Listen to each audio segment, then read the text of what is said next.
پر ہم نے نا کپڑوں پر بڑی محنت کی، ہم نے چہروں پر بڑی محنت کی، ہم نے اپنے ظاہر کو سنوارنے پر بڑی، ہم نے اپنے حق میں بڑے بڑے لفظ یاد کیے، بڑی کہانیاں یاد کی، پر دل کے لیے محنت، اس پر محنت ہی نہیں کی۔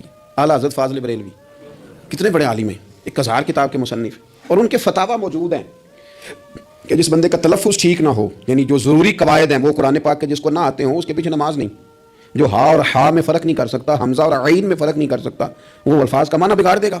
لیکن اعلیٰ حضرت چونکہ صوفی ہیں، درویش ہیں، علم کے ساتھ تو ایک اور رنگ بھی بیان کرتے ہیں۔ وہ کہتے ہیں یہ نہ ہو کہ صرف تو حروف کے ہیر پھیر میں لگا رہے، سغرے کبرے ٹھیک کرتا رہے، داربا یادرب کے چکر میں پڑا رہے، اور دل پر تو توجہ ہی نہ دے۔ فاضل بریلوی رحمۃ اللہ علیہ فرمانے لگے کہ 2 علماء نے قرآن ایک درویش کے پیچھے نماز پڑھی تو مستحب جو قواعد تھے نا جن کے بغیر نماز، وہ ٹھیک نہیں تھے ذرا ان کے، تو وہ کہنے لگے دیکھا جی اتنے بڑے پیر صاحب ہیں اور ان کی تو قرات ہی ٹھیک نہیں، تلفظ ہی ٹھیک نہیں۔ حالانکہ لفظ تاثیر سے بنتے ہیں، تلفظ سے نہیں، لفظ تاثیر سے بنتے ہیں، تلفظ سے نہیں۔ اہل دل آج بھی ہیں اہل زبان سے آگے۔ انہوں نے کہا جی بابا جی کا تو تلفظ ہی ٹھیک نہیں۔ اعلیٰ حضرت نے لکھا ہے ملفوظات شریف میں، فرماتے ہیں پھر وہ نہ نہانے کے لیے چلے گئے نماز پڑھ کے فارغ ہو کے، تو وہ پانی میں اتر گئے تو شیر ان کے کپڑے اٹھا کے لے گیا۔ اب کتنی کو دیر پانی میں رہتے، نکلے بھی تو کیسے نکلے، شرم آتی ہے۔ مختصر لباس پہن کے وہ غسل کرنے کے لیے گئے تھے، اب پانی میں سردی، کتنی کو دیر بندہ پانی میں رہے۔ لوگوں نے آ کے کہا حضور وہ آپ کے مہمان تو الجھ گئے، بڑے بری طرح پھنس گئے، مہربانی فرمائے ان کو تو بچائیں، وہ تو سخت الجھن میں۔ کیا ہوا؟ کہنے لگے وہ شیر کپڑے لے گیا اور وہ پانی میں ہے، کچھ تو ہونا چاہیے۔ تو وہ بزرگ گئے، جا کے نا دور کھڑے ہو کے شیر کو آواز دی، شیر کو۔ حضور کے صحابی تھے نا حضرت سفینہ، قافلے سے رستہ بھول گئے، ایک سائڈ پہ ہو گئے تو سامنے شیر آ گیا۔ میں نے کہا ہے لیکن جب آ جائے تو، جب شیر سامنے آ جائے، جب سامنے آ جائے پھر پتہ چلتا ہے کہ یہ تو واقعی آ گیا ہے، پھر انداز اور ہوتا ہے۔ حضرت سفینہ کے سامنے شیر ہی آ گیا، مشکات میں شیر آیا۔ اب کوئی بھاگتا ہے، کوئی چڑھتا ہے درخت پہ، کوئی لکڑی اٹھاتا ہے، کوئی اسلحہ پکڑتا ہے۔ حضرت سفینہ فوراً بولے، کہنے لگے او شیر ذرا خیال کرنا میں رسول اللہ کا غلام ہوں۔ پھر آکھیا شیر سفینہ تائی جا را یارا جاندے، اور جڑے غلام رسول اللہ دے اسی غلام ہونا دے۔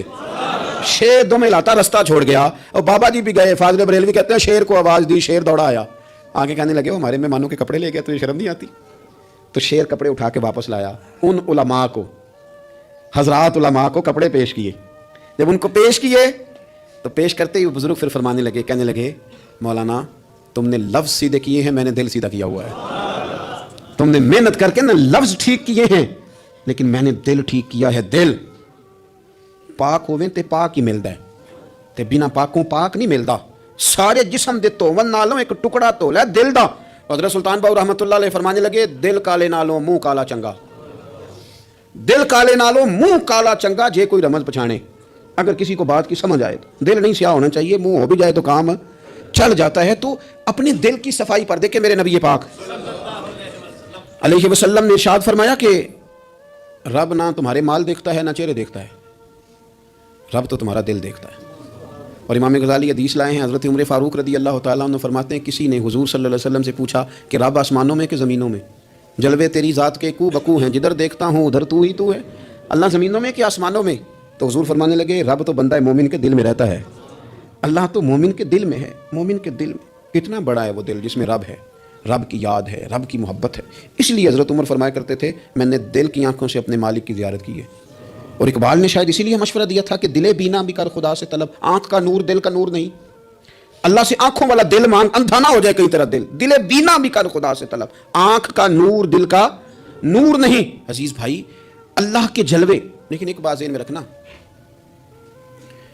کسی گلاس میں تھوڑی سی غلاظت ہو نا، دودھ تو دور رہا، شہد تو دور رہا، اس میں کوئی پانی بھی نہیں پیتا، تھوڑی سی غلاظت ہو، اور آپ کی آنکھوں کے سامنے وہ غلاظت دھل بھی گئی، صاف بھی ہو گئی، شرعی تقاضے پورے ہو گئے، پھر بھی کچھ لوگ کہتے ہیں میری طبیعت نہیں مانتی، میرا دل نہیں مانتا۔ صحیح کہہ رہا ہوں میں؟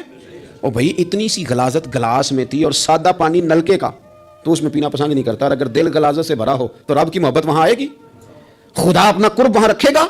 کسی سے جلنا، کسی سے حسد کرنا، کسی کے بارے میں عداوت رکھنا، کچی بولیاں بولنا، اور اب تو اتنا عجیب حال ہو گیا، جماعتیں جماعتوں کے بارے میں برا خیال کرتی ہیں۔ خانقاہ اور آستانوں کا یہ حال ہے کہ سبق پڑھایا جاتا ہے دوسرے کے خلاف، بس ہم ٹھیک ہیں، یہ تصوف ہے، یعنی تو ٹھیک ہے، طریقت تو یہ تھی کہ میں ٹھیک نہیں، باقی سارا زمانہ ٹھیک ہے، تو کس چکر میں پڑا ہوا ہے؟ اعلیٰ حضرت فاضل بریلوی رحمۃ اللہ تعالیٰ علیہ کے ایک درویش تھے، تو فاضل بریلوی رحمۃ اللہ سے کہنے لگے میں نے مرید ہونا ہے، فرمانے لگے پتر جلدی نہ ہو، جا سارا زمانہ دیکھ، اگر کوئی میری طرح کا مل گیا، مجھ سے بہتر مل گیا، تو پھر میرے ساتھ وعدہ کر وہیں رہ جانا. ہاں اگر تیرے خیال میں نہ ملا تو پھر آنا. جا گھوم زمانہ دیکھ. یہ کیا بات ہوئی؟ کیا آپ نفی کرنے لگے سارے زمانے کی اور کہیں صرف میں ٹھیک ہوں، فقط میں ٹھیک ہوں؟ یہ طریقت ہے. اور تصوف والے تو لوگ یہ کہا کرتے تھے میں تے بندہ ٹھگ جے لوکو، میں تے بندہ چور، اور جس دا خلقت کلمہ پڑھ دی او محمد ہور. وہ لوگ تو نفی کرتے تھے، وہ لوگ تو نفی کرتے تھے اپنی، کہتے تھے میں کوئی شے نہیں، میں تے بندہ ٹھگ جے لوکو، او میں تے بندہ چور. میاں محمد بخش صاحب رحمۃ اللہ علیہ، ایک عالم نگار نے لکھا تھا کہ وہ کچھ لوگ نا سکھ ہندو یہاں رہتے تھے تو ان کا نام محمد تھا چونکہ، تو بات کو شبہ پڑ گیا کہ شاید جن کا لوگ کلمہ پڑھتے ہیں نا مسلمان، معاذ اللہ یہ وہ والے ہیں. تو میاں صاحب اپنے بارے میں کیا کہے، او میں تے بندہ ٹھگ جے لوکو، میں تے بندہ چور، جس دا خلقت کلمہ پڑھ دی او محمد ہور، او میں تو ایک ٹھگ ہوں. حضرت میاں شیر محمد صاحب شرک پوری رحمۃ اللہ علیہ سرتاج ہیں اولیاء کے، پیر سید اسماعیل شاہ صاحب بخاری حضرت کرما والا شریف والے، وہ کہتے ہیں میں بیعت ہونے کے لیے جب شرک پور شریف آ رہا تھا تو رستے میں مجھے ایک بزرگ مل گئے. تو مجھے کہنے لگے کدھر جا رہے ہو؟ کون ہو؟ میں نے کہا میں سید ہوں اور میاں صاحب سے بیعت ہونے جا رہا ہوں. تو مجھے کہنے لگے وہ تو دنیا دار ہے، جیبوں میں ہاتھ ڈالتا ہے لوگوں کی، تو سید ہو کے رائیں کے پیچھے کیا لینے جا رہا ہے؟ جڑا بلے نو سید آکھے دو زخ ملنے سزائیں، جڑا بلے نو رائیں آکھے او جنت پینگا پائیں، کیونکہ رانجا رانجا کر دی نی میں ہوں آپ ہی رانجا ہوئی، رانجا ہی آکھن ساریاں میں نو ہیر نہ آکھے کوئی. وہ تو کدھر جا رہا ہے؟ کہتے ہیں میں نے کہا بابا زیادہ باتیں نہ کر ناراض ہو جاؤں گا. کہتے ہیں بابے نے کئی دفعہ رستے میں مجھے منع کیا، نہ جانا نہ جانا، فلانی جگہ چلا جا فلانی جگہ، لیکن میں چلا گیا. میری طلب صادق تھی. جب میں باہر جا کے بیٹھا تو اندر سے بلاوا آیا کہ میاں صاحب نے بولا. اندر گیا تو یہ تو وہی بابا جی ہیں جو مجھے روک رہے تھے. تو میاں جی خود ہیں حضرت میاں صاحب، کہنے لگے بیلیا تینوں بڑا موڑیا پر تو مڑیا ہی نہیں. وہ تو روکتے تھے، اپنی نفی کرتے تھے. دل صاف دوسرے کے بارے میں، نظریہ صاف، کسی کے بارے میں خیر کا جملہ، کسی کی وکالت کرنا، کسی کا عیب چھپانا، کسی کے بارے میں اچھے لفظ بولنا، یہ مومن کی شان ہے. مومن کا دل ایسے سونا. میرے نبی پاک صلی اللہ تعالی وسلم نے فرمایا یہ میرا زید بن حارثہ ہے، اس کا دل اللہ نے نور ایمان سے بھر دیا ہے. ایمان سے دل بھر دیا رب تعالیٰ نے. ایک دن صبح صبح حضور نے پوچھا، اور داتا صاحب نے اس کو لکھا ہے، نبی پاک نے پوچھا آج تم نے صبح کس طرح کی؟ عرض کی یا رسول اللہ اس حال میں کہ میں پکا مومن ہوں. حضور نے فرمایا تو پکا مومن ہے، کس طرح؟ کہنے لگے یا رسول اللہ میں اس طرح کا مومن ہوں کہ سونا اور مٹی میرے لیے برابر ہے، پیسے آ جائیں تب بھی کوئی ٹینشن نہیں، نہ آئے. حضرت زید بن حارثہ رضی اللہ تعالیٰ عنہ عرض کرنے لگے حضور سونا اور مٹی برابر ہے، کوئی پرواہ نہیں. تو حضور نے فرمایا تیرے ایمان کی دلیل؟ عرض کرنے لگے یا رسول اللہ میرے ایمان کی شان اور دلیل یہ ہے کہ میں یہاں زمین پہ بیٹھ کے نظر اٹھاؤں تو میری نظر اللہ کے عرش تک جاتی ہے. میں بتا سکتا ہوں کہ جنتی جنت میں جا رہے ہیں اور راضی ہیں، جہنمی جہنم میں جا رہے ہیں اور چیخ رہے ہیں، میں بتا سکتا ہوں. حضور نے فرمایا پھر اس کی حفاظت کر، پھر اس جذبے کی حفاظت کر. جب دل صاف ہو، نور ایمان سے بھرا ہوا ہو، علم لدنی کب آتا ہے؟ علم لدنی نیک آدمی کو ملتا ہے. جب بندہ متقی پرہیزگار ہو نا، ناجائز نہ کھائے، ناجائز نہ دیکھے، ناجائز نہ بولے، تو پھر اللہ تعالیٰ اسے علم کا نور دیتا ہے. جو لوگ کہانیوں میں الجھ جاتے ہیں نا، زیادہ باتیں کرتے ہیں، زیادہ گھومتے ہیں، زیادہ سازشی عناصر کا شکار ہوتے ہیں، ان کے تو حافظے کمزور ہو جاتے ہیں، یاد ہی نہیں رہتا، باتیں اتنی کرتے ہیں پتہ نہیں سویرے کیا کہا تھا، دوپہر کو کیا کہہ رہے ہیں. جب انسان کا دائرہ کار تقوی والا ہو پھر اس پر علم کی روشنی کھلتی ہے، پھر دروازے کرم کے کھلتے ہیں. اپنے دائرے محدود کر لیے جائیں. سوچیں میں بڑے بڑے لوگ آپ کو زندگی میں ملیں گے، مشورے دیں گے، وہ جناب آپ کو پتہ ہی نہیں آپ کتنے بڑے ہیں، آپ فلانی جگہ کھڑے تھے، فلانے کے ساتھ ہنس رہے تھے. یہ آپ کو خراب کرنا چاہتے ہیں، کسی تکبر میں مبتلا کرنا چاہتے ہیں. آپ زمین پہ رہیں تاکہ زمین والوں سے رشتہ مضبوط رہے، دل کی صفائی، دل صاف ہو، کوئی حسد نہیں، کوئی کینہ نہیں. پتہ ہے سب سے بڑی بیماری کیا ہے بندے کی؟ خوفناک علامت کیا ہے دل کے بیمار ہونے کی؟ کہ کوئی بندہ بیماری میں ہے اور ادھر ایک بندہ اس کو دیکھ کے خوش ہو رہا ہے. کسی کو زوال آ گیا ہے، کاروبار ڈوب گیا ہے اور یہ دیکھ کے خوش ہو رہا ہے. مر گیا اس کا دل، مردہ ہے، اندر کوئی دل نہیں. اب یعنی ایک بندہ رسوا ہو گیا اور یہ خوش ہو رہا ہے، دیکھا میں نے نہیں کہا تھا.